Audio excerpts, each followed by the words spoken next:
دومره غلط شي پسې روان هیڅ دلیل به اوسه نه او بدماشي او زور به دومره ډېر کوي که ته ټول دلایل د سره دي کله کله وایي پنجاب کې اوس سږنی اشتهار راغلی دی کېدای شي زوړ خو ما په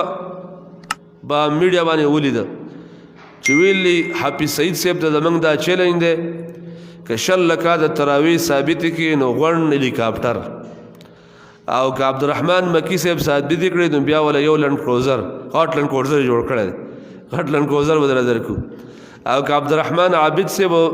مفتی عبداللطیف صاحب لیکلی دی که هغو ثابت کړي نو لاندې څه پیسې لیکل دي چې ولا دومره پیسې به موږ له ورکړو شیخ عبدالحمید وایي زموږ سره هلیکاپټر موږ به کینو کوم ځای کینو چې تاسو موږ له راکړئ او تاسو سره هلیکاپټر د ولګي نه مړ شي هره جمعه دلته سړی راځي پټکو والا او چاندې کې روپو په زله چاندې کوم ته به مال هلیکاپټر به 100 رکعاتو باندې راکړي چېرته دي دا خو موږ په ضمانت وایو چې تاسو به موږ نه ګروئ که تاسو داسې ګرول کوئ په دې مسلو کې د اختلافي مسلو کې زه درمیانه لاره لټوم او که ما کلکه خبره وکړه چې راوړی هغه حدیث چې د الله د رسول صلی الله علیه وسلم 100 رکعات راوړی هغه صحابي د عمر چې ته بیانې د عمر نه هم نشي پیدا کولی په صحیح سند باندې ته به د عمر نه هم نشي پیدا کولی عمر نه د دې په الټه ثابتې دي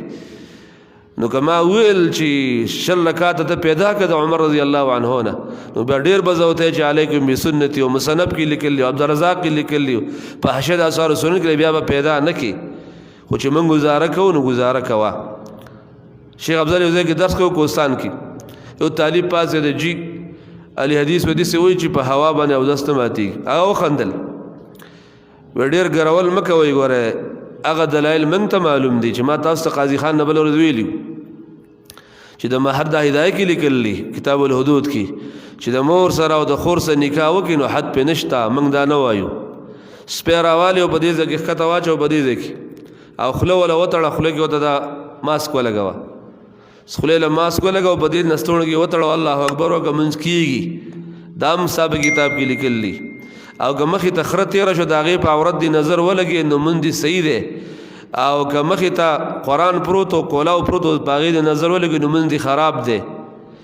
او که شرطه په دې پوهېدی چې په دې کې شفا شته نو متیازو باندې فاتحه په تندي ولیکله نو خیر دی دا ستا په شامۍ کې راغلی او که خر دې حلال کو په دې تخت دې خرڅاوه نو خیر دی دا څومره هیلې چې ته کې نو موږ به ګروئ نه چې ګروئ نو موږ به دا حقیقت بیا وایو څومره ګروئ نو موږ به حقیقت وایو حقیقت مې چې ویل نو دا ډس ټوله دنیا ګورې لاین دی بیا به ملیان خفئ سباله او ما ته ګیلې رالېږي چې تا خبرې سختې کېږله خو موږ وایي تاسو به ګرول نه کوئ چې ګرول نو موږ ته حقایق معلوم دي خو موږ یې وایو نه او دا کتابونه موږ تلي ډېر روپۍ هم پې ورکړې راوړي دي ځان سره اول تم ځان سره کتل دي بېګاله ګورو دا پوینټونه خو دلته نه وایو دا د عوامو درس څه طلبا دي څه عوام دي ټول خلک یې اوري موږ د امت اصلاح وشي دا به بهتري